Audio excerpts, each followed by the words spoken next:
सभी छोटे बड़े श्रोताओं को सुनीता भटनागर का प्यार भरा नमस्कार। ऑडियो स्टोरीज के हमारे चैनल कहानी जगत में आप सभी का स्वागत है। हिंदी कहानियों की श्रृंखला में आइए आज सुनते हैं सुरेश सर्वेद जी द्वारा रचित कहानी आशंकित मन। सुषमा को देखने जो वर पक्ष वाले आने वाले थे वे नियत समय पर आए।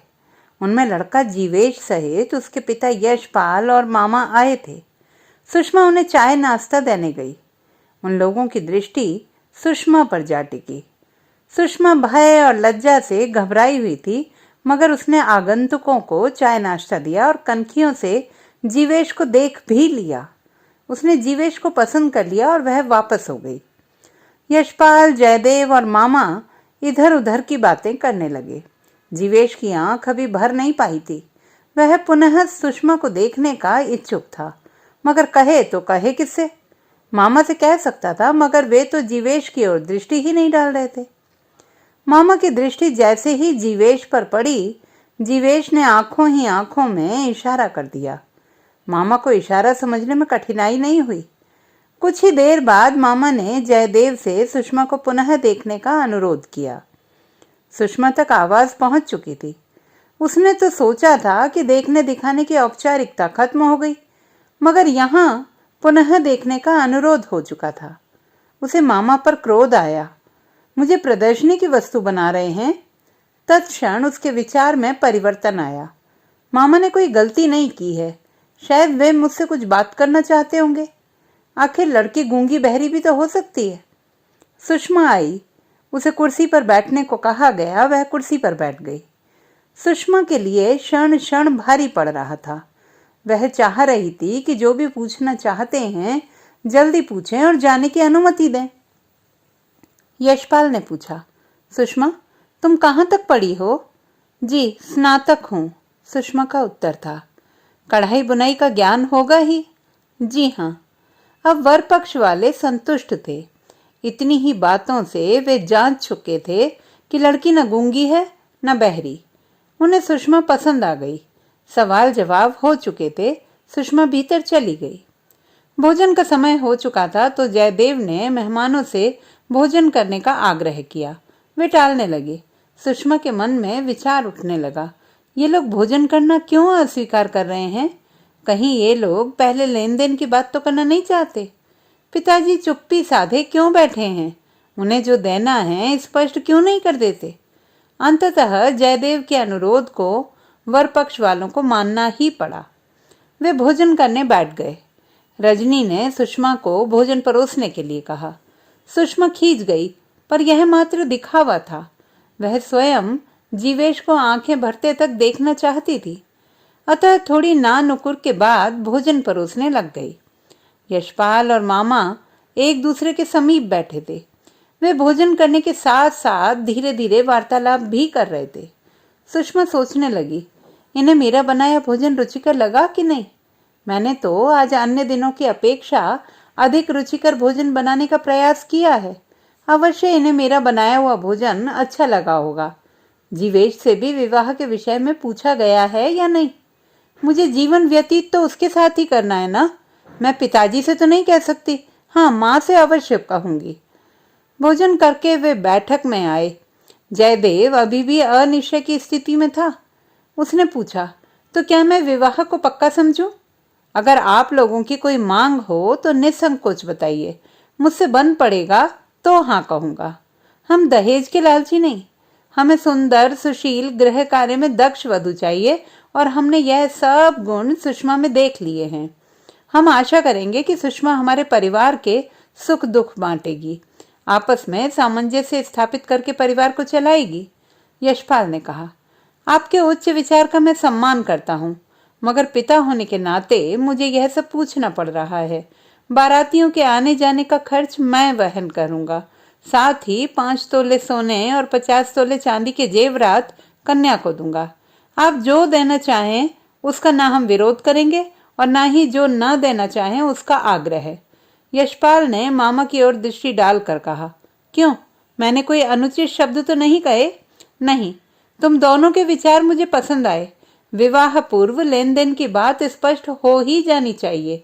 अन्यथा ठीक विवाह के समय विवाद खड़ा हो जाता है। बैठक की आवाज सुषमा तक पहुंच रही थी। उसके मन में विचार उठा, क्या बिना दहेज के विवाह संभव है? यहाँ तो कम दहेज मिलने पर लड़कियां जला दी जाती हैं, कहीं मुझे भी? नहीं नहीं, मुझे ऐसी रुग्ण मानसिकता नहीं रखनी चाहिए। सुषमा पुनः उन लोगों की बातें सुनने लगी। जयदेव ने कहा, तो सगाई का कार्यक्रम पूर्ण करके ही जाइए। हाँ जी, हम लोग भी यही चाह रहे। सगाई का कार्यक्रम तत्काल निपटा दिया गया। जैसे जैसे विवाह के दिन नजदीक आ रहे थे, सुषमा सोचे जा रही थी कि अब मैं ससुराल चली जाऊंगी, वहां नया जीवन शुरू होगा, सब लोग नए होंगे, माता पिता छूटेंगे, सहेलियां छूटेंगी। उफ, बचपन से जुड़े लोगों से अलग हो जाऊंगी मैं। एक एक करके दिन सरकते चले गए। निश्चित तिथि से वैवाहिक कार्यक्रम शुरू हो गया। आज बारात आने वाली थी। बाराती 2 बजे तक आने वाले थे, मगर यहाँ तो 4 बजने जा रहे थे। सुषमा फिर विचारों के भंवर जाल में फंस गई। कहीं बाराती आने से तो रह नहीं जाएंगे, मेरा विवाह अधर में तो नहीं लटक जाएगा, बारात की गाड़ी कहीं दुर्घटनाग्रस्त तो नहीं हो गई। ऐसा हो गया तो? नहीं नहीं, ऐसा नहीं होगा, वरना मुझ पर अभी से कुलक्षणी होने का आरोप लग जाएगा। उफ, मुझे मन में ऐसे विचार नहीं लाने चाहिए। बारात समय पर नहीं पहुंचने का कोई दूसरा कारण भी तो हो सकता है। अभी वह विचारों में उलझी हुई ही थी कि रमेश दौड़ता हुआ आया और चिल्लाया, बारात आ गई। बेचैनी और उदासी की बदली पलक झपकते ही छट गई। घराती दौड़ दौड़ कर बारातियों का स्वागत करने लगे।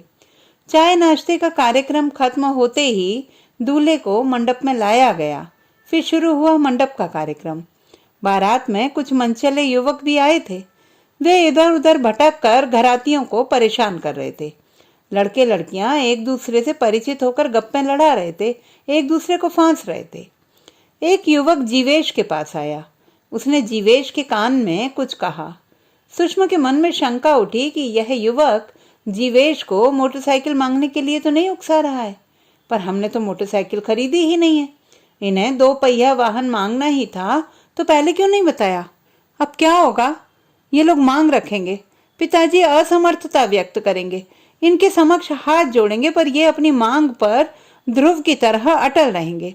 पिताजी नाराज हो जाएंगे, आरक्षी केंद्र में प्राथमिकी दर्ज करा देंगे, वर कारागृह जाएगा और मैं अविवाहित रह जाऊंगी। लोग तरह तरह के दोषारोपण करेंगे मुझ पर चरित्रहीनता का भी दोष मढ़ा जा सकता है। नहीं नहीं नहीं, ऐसा समय नहीं आएगा। वर पक्ष वाले इतना नहीं गिर सकते। विषम परिस्थिति आने पर कोई ना कोई रास्ता अवश्य निकलेगा। विवाह धूमधाम से संपन्न हुआ। बारात लौट गई। जीवेश ने मोटरसाइकिल तो क्या, हाथ घड़ी तक की मांग नहीं की। सुषमा ससुराल आ गई। एक दिन जीवेश की माँ अमृता ने कहा, जीवेश, तुम 5 लीटर मिट्टी का तेल तो ले आओ। मिट्टी का तेल शब्द ने सुषमा को भयाक्रांत कर दिया। उसे लगा अब मुझ पर मिट्टी का तेल छिड़का जाएगा, मुझे जला दिया जाएगा। जीवेश मिट्टी का तेल ले आया। मिट्टी का तेल देखकर सुषमा के सामने दृश्य उपस्थित हो गया। सुषमा को रस्सी से बांध दिया गया है। अमृता उस पर मिट्टी का तेल छिड़क रही है। सुषमा बचाओ बचाओ चिल्लाने का प्रयास कर रही है, पर मुंह में कपड़ा ठूंसा गया है, इससे आवाज बाहर नहीं निकल रही है। इधर अमृता ने जीवेश से कहा, जीवेश, तुम 1 लीटर मिट्टी का तेल सरोजिनी को दे आओ। बिजली चली गई थी, इसलिए मैं उनसे उधार लाई थी। जीवेश सरोजिनी को मिट्टी का तेल देने चला गया। अमृता ने बहू को आवाज दी, बहू, 2 लीटर मिट्टी का तेल स्टोव में डाल दो, शेष को सुरक्षित स्थान पर रख दो, और हाँ, स्टोव सावधानी पूर्वक जलाना, इसके कारण बहुत दुर्घटनाएं घट रही हैं। सुषमा भयाक्रांत थी। वह कांपती हुई अमृता के समीप आई। अमृता ने देखा सुषमा पसीने से तरबतर है। उसकी मनः स्थिति भी ठीक नहीं है। वह घबरा गई। उसने सुषमा से पूछा, अरे सुषमा, तुम्हारी तबीयत तो ठीक है ना बेटा? फिर जोर जोर से चिल्लाने लगी, सब मर गए क्या?